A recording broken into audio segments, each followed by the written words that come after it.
This morning, my prayers were very focused around my children and the way that I respond. And God helped me to recognize that as many times as I kept asking, what can I do to bring them closer to you? What can I do to help them see you more? What can I do to help the behaviors fall more in line with the fruits of your Spirit, Father? And every time, be the example that I can only plant seeds. I can't make them know God. I can't make them see the Father that I know and love, that I understand loves me. I can't make anybody see that. I can only share my experience and plant the seeds that there's realness to it. And that's hard because they've been through a lot. And I just want what's best for them. I just want them to grow and to mature and to be able to love. I want them to be able to love genuinely from a place of caring for others, not selfishly. And in some sense, all children are selfish, and I get that. So again, they have to grow, and I have to wait. And so, that being said, what was in my devotional and the extra reading today fit perfectly, because God never, ever leaves us. He never stops giving and giving and giving and reaching and reaching and reaching, and all of the trials and the difficulties, they're just a method of helping us to grow and helping us to see Him and rely on Him more. What He desires above anything else is that relationship with us. He wants us to be genuinely His. And I love that I've come to a point where I can just talk to God as I use the word Father with Him.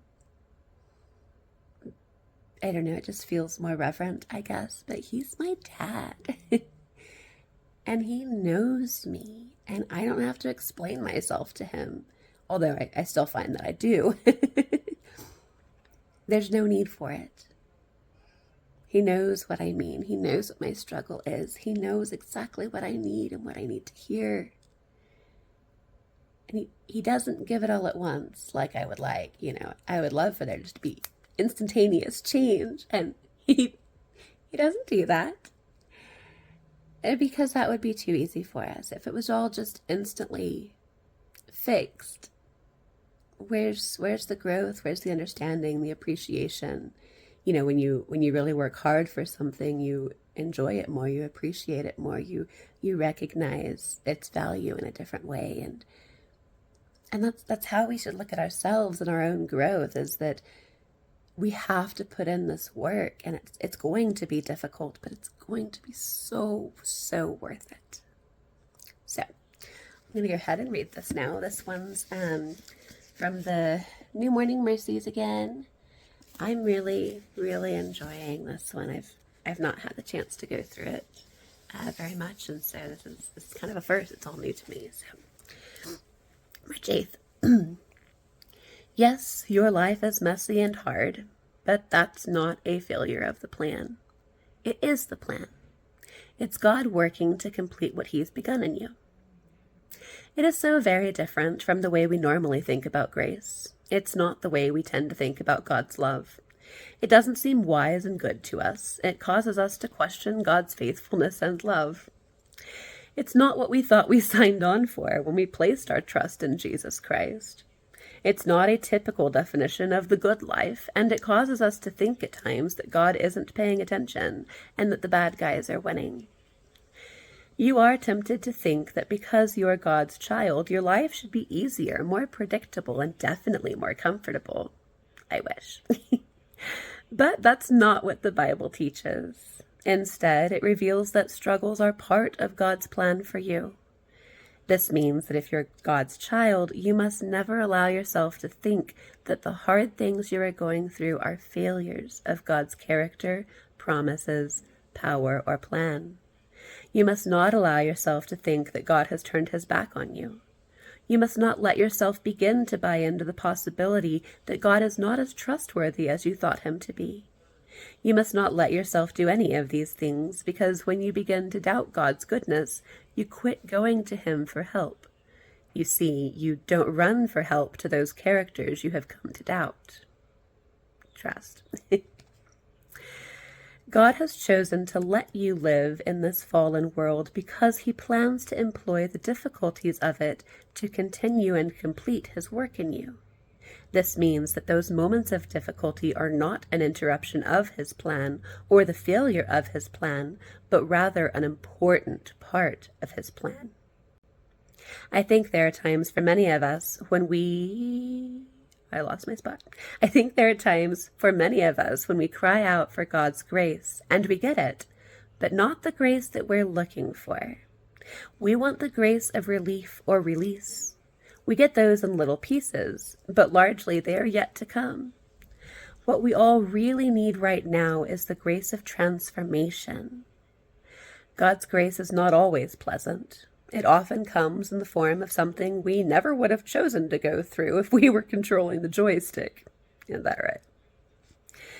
We all need to teach and encourage one another with the theology of uncomfortable grace, because on this side of eternity, God's grace often comes to us in uncomfortable forms. It may not be what you and I want, but it is precisely what we need. God is faithful.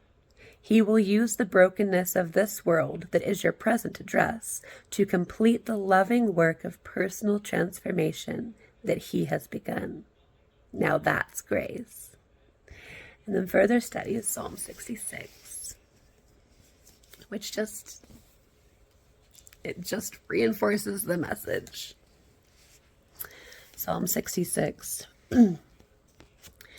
Shout for joy to God, all the earth. Sing the glory of his name. Give to him glorious praise.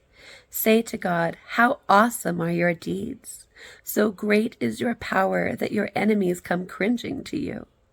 All the earth worships you and sings praises to you. They sing praises to your name, Selah.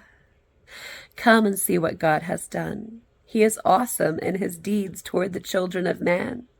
He turned the sea into dry land. They passed through the river on foot.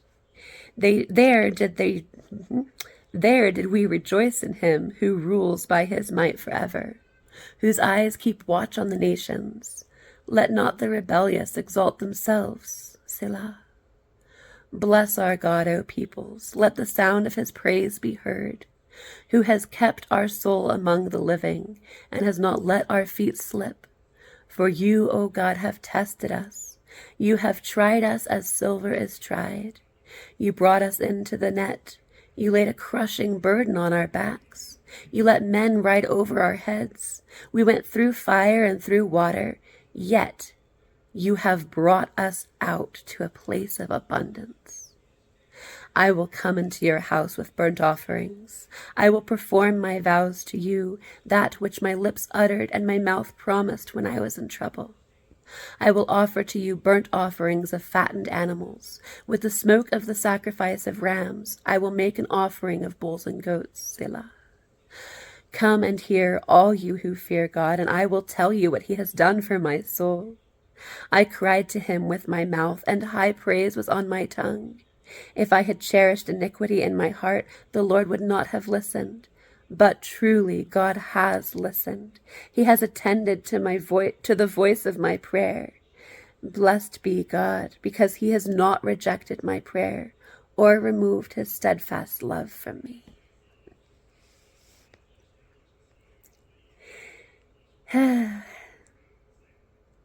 There are so many things that God has done in my life. little by little, piece by piece, little bitty steps, little bitty changes. But when I take the time to look back at what I was and how things were and how I responded to the trials and the struggles, I see God all over it. I see how I respond differently, and it's beautiful to see those changes, to know that His Spirit really is making those changes in me. And there's one part, what verse was that? It says, I will come into your house with burnt offerings. I will perform my vows to you, that which my lips uttered and my mouth promised when I was in trouble. How often do we come to God, in the moment? God, help me. If you help me, I will do whatever. And then do we do it? I can't think of any specific examples, but I know that I've made those kinds of promises. And I think at the time I didn't keep them, but I see that, here's what's funny. God's like, you promised me this, you're going to do it. I see where the things that I said I would do are now coming to fruition. That as my heart is changed, I'm more able to give back as I promised to. And it is kind of funny to think about, because I made that promise and God's going to hold me to that promise. And then He's going to take me through all of the trials and journey to get me and prepare me to keep that promise to Him. Because that promise ultimately brings us closer. Those things that we say we're going to do, that we know will be better for us, they always bring us closer to God. Yes, they take effort. And sometimes we're simply not ready. And so I used to feel a lot of guilt that I wasn't able to give my time and my devotion and feel God and spend, I was doing nothing right. I was not doing all the things that I thought I should be doing. And there was a lot of condemnation in it. And condemnation is never, ever from God. The Spirit of God convicts. He convicts you to change. He never condemns you and says that you're terrible. There is always love in the way God comes to us. That Satan will definitely use those moments to say, you're a terrible person, you're not a good Christian, you're not following God. And it creates a rift. And I know that I've seen those moments where I wanted to do something, but I was failing to do it. And then I let that condemnation sit with me. And well, I've already failed, so obviously I can't do this. But looking back, I couldn't yet. And that's where the conviction of the Spirit pushes us into those moments of change. It asks us to release our own ideals and desires and follow into God's footsteps, fall into this path that He guides, not that I get to guide. And so it's the difference between you're doing terrible, so you need to stop. Or even if you try harder, it's not going to work. And you're not able to do this yet. Let me help you. Let me change you. Let me guide you. That's how God approaches us in love. We can't. Most of the time, we simply can't. But God can. And if we commit to allowing Him to make the changes in our hearts, then we can. And so, I have to recognize that my children belong to God. That just as He has used all of the trials and traumas and struggles within my life to bring me to this point, to build this relationship that I so cherish. That he will do that with my children. I have to trust that he will do that with my children because he loves them more than I love them, more than I could ever possibly love them, which is really hard to fathom. But I know I have felt how he loves me, and I know that he loves them exactly how he loves me, and he loves you exactly how he loves me. And I hope that's an encouragement. Because no matter what it is that we're struggling with, God can use it for good. And he will. But he gives free will. You have the opportunity to choose whether or not you want him to do so. So it's a choice. It's your choice. It's my choice. Do I step back out of my own selfish desires and let God change me? Let God affect my world around me.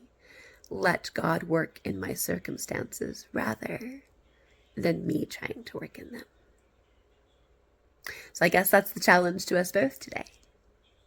How will we let God work within our lives so that we follow step by step by step, no matter how tiny those steps are, following him rather than taking my own path. Yeah. So hopefully that's of some encouragement. It's never meant to be condemning message. It's always meant to be in love and bring you closer in your relationship with God. We'll see you tomorrow.